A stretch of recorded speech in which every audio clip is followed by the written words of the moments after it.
Hey guys, welcome back to my channel. So a slightly more sort of like chilled Sunday video. I'm doing another Ask Rach where you guys kind of send me in your advice questions and just like topics or subjects that you want my opinion on. And I really love this. I feel like we get really personal, close, and yeah, I feel like we bond over these kinds of videos, and it's always nice to get a different perspective on things, or I don't know, confirmation that your opinion is right type thing if it's the same. I don't know, I just like these videos. I feel like they're good for my mental health, for your mental health, just to talk about things, you know, and it can be about anything that we want. But before I jump into answering some of your questions, I have partnered with one of my favorite apps on this video with 21 Buttons. You guys know I use that app all the time, and if you don't know what 21 Buttons is, it's basically an app where you can post pictures of your outfits. You don't have to be an influencer, you can do it too. That's what I use it for. I like post my outfit pictures and I can tag them all in the same picture, and you can just shop them right there and then. So it's all in one place, and it's so much easier than doing like 3 different stories of different swipe up links to each individual thing. This is all in one place. I actually find it good as well to sometimes post things that aren't necessarily Instagram worthy, or like it's like a similar picture to one that I've posted on Instagram but like different, you know. It's a different feed in general, which I really like, and it just makes like shopping and everything so much easier. I definitely follow a lot of my favorite fashion inspiration people on there, so I can just shop their stuff super quickly and know where it is, and it's so much easier just to be like, I've linked it all on my 21 Buttons account. It's all there for you to find. So it's a super handy app, super great if you're more into like the fashion side of things, because obviously I know on this channel and on my Instagram a lot of the time it's makeup, but you guys love when I post my fashion stuff, so all of my fashion content does get posted on there and linked, so it's easier for you guys to find. So if you haven't got 21 Buttons, I have left the link to my account in the description bar down below, and like I said, I'm running a competition with them for the chance of one of you guys to win £100 to spend on ASOS. Like, thank you, 21 Buttons! ASOS has literally like everything on it. One of my favorite places to shop. Fashion, accessories, cute little home bits, makeup. My palettes are on ASOS. They're giving one of you the chance to win a £100 voucher, and it's so easy. All you have to do is get the 21 Buttons out, sign up to 21 Buttons. I've left the link to that in the description bar down below, and follow me. And then you just need to click the banner that's already on my profile to be entered into the draw, and that's it. They'll be picking and announcing the winner. I will leave all the kind of like T's and C's and like dates and stuff in the description bar down below, as well as, like I said, the link to my profile. So make sure that you get the app, follow me on there, click the button to have a chance to win. So yeah, little quick giveaway for you guys. If you guys are interested, I'll post a picture on my account in this top and earrings if you want to know where they're from. So yeah, just head on over and enter that competition. Yeah, so excited about that. But now I am super excited to, like, you know, chill with you guys, answer some of your questions and queries and give you some advice on it. So we're like, just sit back, get a cup of tea, face mask on, let's just chill together, and yeah, let's jump right into this video. Okay, so a question that I got so much that I feel like will differ for everyone, but how do you get over a breakup and stop thinking about them with someone else? So basically, a lot of the questions that I got were like, how do I get over an ex? How do I get over an ex? How do I get over an ex? How do I get over an ex? All of that kind of stuff. Now, this topic is a little bit harder for me in the sense that I don't really have like an ex. I mean, I do, but I don't. Not like a serious one. So like in terms of feeling like literally heartbroken, that has never happened to me, but I have seen my friends go through it enough and like given them advice. So I guess I will just give the same advice to you as I would give to, oh, my top holder, that I would give to my friends, or I have given to my friends. Time heals everything, and I think this is where boys make the mistake. So many boys think that the quickest way to get over their ex is to like move on really quickly, and like that's gonna like mask, you know, how they actually feel, that it's just like a distraction. They like to be distracted rather than face how they're feeling head on. Whereas I think with girls, I don't know why this happens, but with girls, they tend to really dwell on it for a while and like really get in the feels, and like, I don't want to be with another man for like all this time, or another girl for like however long. Like, I don't want to do that. And I think that's the most effective way, is just give yourself some time, surround yourself with friends and family, keep yourself occupied, not distracted in the sense of you're not then dealing with it, but just occupied. So like it naturally should just, you know, you begin to just phase them out. So even if that means saying to your friends, like, I'd really appreciate if you just like don't mention their name like around me, so it's not like constantly coming up. Maybe just like avoid going to places where you could see them and stuff. Obviously live your life, but you know, just avoid the chance of running into them, because I do believe out of sight, out of mind. When you don't see something for ages, you do forget about it, even if it's a sock. Like, it's the same with an ex. Like, if you don't see them or speak about them for ages, you'll just gradually, like, you know, forget. But I feel like it is important to let out all the emotions. So like, if you need to watch a rom-com and cry for a day, like, don't feel bad about doing that. Like, you can do it, but just don't beat yourself up about it. Don't be looking at photos. Don't be looking at memories. You need to be doing the complete opposite. Have a cleanse of that person and just be occupied with something else. Friends, hobbies, that kind of stuff. That's like the best advice I can give, I think, in just not suppressing feelings. I got a lot of questions about friendships as well, and someone said how to deal with fake friends. Well, I feel like that's the first problem there. If you already know that this friend is being fake, they are not a friend. Like, they have to go. Fake friends are probably one of the most toxic friendships you can have, in the sense of you're going to be constantly holding things against them and like wanting to argue. Like, you're almost trying to find a reason to like not be friends without actually having a sit down conversation with them to say like, look, I genuinely don't think that you're like a good friend and I don't think we should hang out anymore. Like, because that's a very difficult conversation to have with anyone. But I feel like if you already know they are a fake friend, that is the best scenario to do it. Otherwise, like I said, you're going to be constantly beating around the bush, and that's such a draining friendship to have, of constantly arguing and falling out over like little things, and it's in the back of your mind. It's because you know they're not a good friend to you. So I think just cut your losses. You're just gonna have to sit down. You'll feel so much better about it. It'll sting at first and it'll be really hard, and it'll probably be like arguments and stuff, but like in the long run, which is what you need to think about, is yourself. In the long run, you'll feel so much better for it. Okay, a little bit of a juicy one now. Someone said, the guy I like and have been texting for ages is also seeing another girl. What do I do? Girl, you are better than that. No one should be a side piece. Like, if he's interested in another girl, then you do just have to really think about what that actually means. If he can text you XYZ but also another person XYZ, then he clearly doesn't value you enough to like fully commit to you, and there is someone out there that would do that for you. So I think you just need to either give him an ultimatum and be like, look, like I'm down for this, and so therefore I don't want you to be texting other people. Are you on the same page as me, or you don't want to commit? Because like, do you know what, if that was me, I'd ask that question. Actually, to be fair, it would depend how much you like them, but I'd ask that question. If they say like, oh, I can't really commit, you know what, that's fine. Like, I've said this so many times on my channel, I am not about having my time wasted. Like, that's fine. I am so glad that you've told me that now, so I can actually just like close that chapter and start a new one, or like start looking for like a new one. Do you know what I mean? So if you already know that he's talking to someone else while talking to you, depending on how much I liked them, or like, it depends if it bothers you. If that doesn't bother you, then you're obviously not as interested in him as you might think that you are. So like, I don't know, do you? But for me, I just like it to be me and no one else. I like the attention. I like to know that, especially if you're sleeping together, I just would like to know that someone is just down for me, and that's that. So I'd give him the ultimatum. He might say to you like, oh, you know what, I didn't realize I was saying you, like, it's nothing serious with that girl, so, and like, I like you, so yeah, I won't speak to her anymore. There you go. And then if not, and it turns out he like wants to chat to as many girls as he wants, then he's probably not the right guy for you, and you do deserve better. So thank you. Next. Someone says, how to get over a boy you only talked to and never went out with. Oh my god, if that is not the story of probably 70% of the people watching this video's lives. Like, how many times have I done that to myself? Isn't it just so shit? It is self-sabotage. I have to literally sit down and talk to myself so many times, being like, Rachel, you weren't even going out with the boy, like, why do you even care? But they just get under your skin. And it's always those ones that, yeah, get under your skin the most, because it's like, oh, I'm not allowed to be angry, but I am. But now the way to do it is, I don't know. If anyone has the answer to that, then can you let me know in the comments, please? Because I feel like I am still struggling on like how to do that myself. But probably just start talking to someone else, like just talk to a different boy and like really put into perspective the situation. Like, you're right, you never went out. So like you're like, no one can ever tell you how to feel, or maybe tell them how you feel. Because if you're upset, you obviously liked them a lot more than like you thought that you did, and that they ever knew that you did.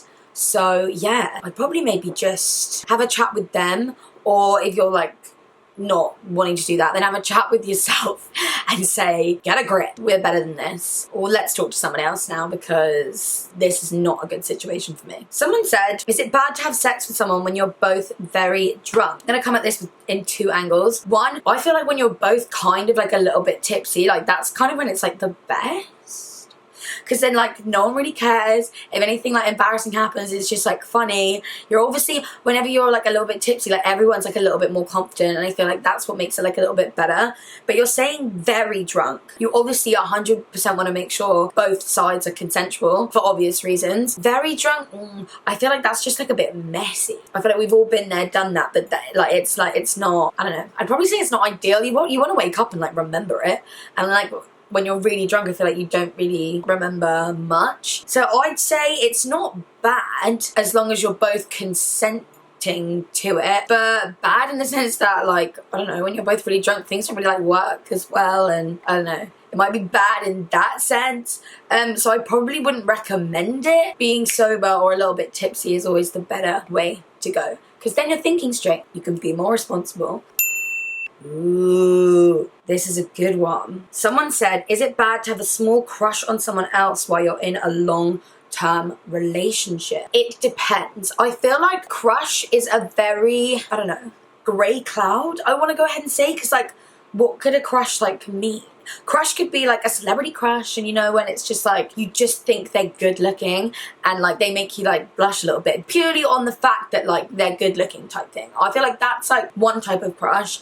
I feel like it's only a problem if it's affecting your relationship that you're already in the sense that maybe when that person comes around that you have a crush on, you start acting a little bit differently, or like you're giving them a reason to think that you might act upon that crush. If that's in your head, if you want to act upon it, then 100%, yeah, that's like a problem, and you need to speak to your boyfriend or girlfriend and say like, I think I have feelings for somebody else. Just coming to terms with what that actually means, I think, is very important, and like the deciding factor of whether or not it's bad or not. I feel like a crush when you're in a long-term relationship is probably just the start of something that could possibly snowball. So I guess it probably is not the best thing if you're like finding other people attractive and wanting to act upon it, like you're actually questioning your relationship, then yeah, I think you need to have a talk. Someone said, do long distance relationships work? I'm feeling apprehensive. I've seen it work and I've seen it not work. My sister is in a long distance relationship and they make it work. And when I say long distance, I don't just mean one went to university like 2 hours away and the other, like, do you know what I mean? My sister went to university in England. Her boyfriend had a year of like international studies, which meant he got to come to a university in England, and that's how they met. He's from Germany. And then my sister's course had an international year, but she had to go to America. So on the year that she went to America for her international studies, her boyfriend went back to Germany. So they did it between the US and Germany. And I'm not saying that she said it was like easy peasy, like it obviously had its ups and downs. But they are still together, and that was like a good few years ago. They're still together. They go back and forth between England and Germany. They stay with each other for like long periods of time. They go on like holidays together and stuff like that. They seem happy, like they've made it work. And I think the key, I think I asked her, and I feel like she said the key was to not speak every day. Like you want to have something to talk about when you see each other in person, or just like at the end of the week, or like just not be constantly ping throughout the day, which is like what you might want to do. But that's when people get bored. And people do get bored. If there's nothing to like drive you to want to see that person to catch up with, then like what's the point, you know? It just depends how much you want it, I think. Yeah, that's all I can really say. If you want to make it work, you will. Simple as that. Someone said, being with my boyfriend for 5 years but starting to get the ick, even though I love him, please help. The ick is possibly one of the worst feelings forever, like, because you can't get rid of it. And I'm really sorry, if you've got the ick now, it won't go, and you'll start to like, I feel like you'll just start to argue for no reason, or like you'll start to want to piss him off so he has a reason to be angry at you and possibly end it with you. Because like if you're saying that you love him but like you just feel bad that you've got the ick, you'll just start doing it. It'll be a natural, like, not like defense mechanism, but just like way of coping with this ick. And like, I feel like you don't want to lose a friend out of this relationship as well, and that's probably like what will happen. Maybe just try and like spice things up a little bit. I don't know, is that how it works? I know when you've got the ick, you probably like don't want to, but it depends how much you're willing to try to make it work. Like, it depends. If you don't want the ick, then yeah, you've got to try and work around it. What is it that's missing for you? And like try and work on it. Go on days out, do something different in the bedroom, like, I don't know, like try and like spice it up a little bit to try and get that spark back. But if like you've got the ick and like you really like, I love you but like I can't see me getting over the ick, then just, I think just talk about it. That's the best thing that you can do. And I know it's the hardest thing to do, is just talk about things, which is kind of the whole concept of this video. Is what I like about these videos, is because we get to talk about these kind of things, but I know it's like the hardest thing. But in the long run, I think you'll thank yourself for just chatting about it, because he might be feeling the same. You never know. Or he might change his behavior if he knows that you feel this way and like you didn't realize that it was something that he was doing that was a little bit different, you know? So I think the best thing to do is probably just have a chat about it.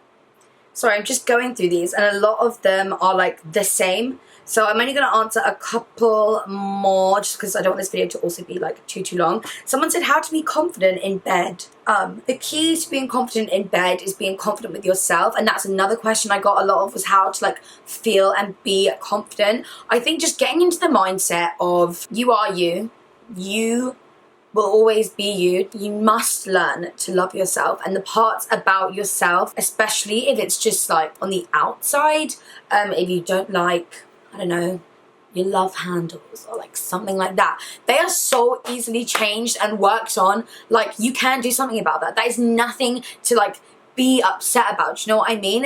If it's something that you can personally work on and change, then why be upset about it? Like, it's fine. Like, do you know what I mean? Is that like making sense? It's stuff like on the inside. I feel like it's all about on the inside. At the end of the day, looks fade, and as long as you're happy with the person that you are on the inside, that should be all that matters. And just radiate confidence, and just like, confidence is the most attractive thing about someone. Like, I think we can all agree in terms of like personality traits. When someone is just like confident, it makes you feel confident, you know? And I feel like the only way to do that is learn to love yourself. Know what your strengths are. Like, know what it is that people do love about you, and really just like thrive off it. Do you know what I mean? Now, in terms of like in the bedroom, I'm not really sure. Just like be educated on what you're doing.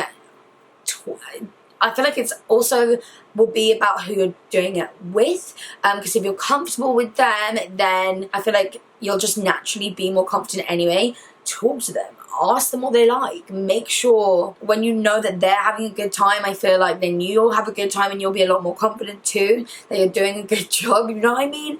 So I hope that like helps, but just like educate yourself, and that doesn't mean go and watch like stuff like that. I'm just saying, like, I don't know, Cosmo's a good I follow Cosmo on Twitter, and they always have some really interesting articles that like sometimes I read and I'm like, okay, nice, I will keep that in mind, you know? So yeah, just make sure that you're educated and you should be good to go. Also, music helps. I'm going to end on this one because I feel like this is a question that a lot of people ask, and it's just about losing your virginity and like feeling nervous about it. If you're feeling nervous about it, that is probably a sign that you're not ready. I feel like it's made into like this huge deal, and for some people like it really is, but I think you'll know when you're ready, when you're with the right person. It's just a natural instinct to want to have that intimacy with them, you know? So I think making sure it's with the right person is 100% the top number one tip, because you don't want to look back and be like, oh my god, I can't believe like I had, that's always going to be the first person that I did it with, you know? You want to look back and be like, that was like a really like good special moment, you know? Don't expect it to be yeah, like lower your expectations. Like don't expect it to be amazing, especially on like your behalf, because if this is like your first time, most people don't really know what they're doing. So lower your expectations, but just make sure that you are super comfortable and in like a good, you know, setting, and it's not going to be something that you look back and regret, because regret is one of the worst feelings ever.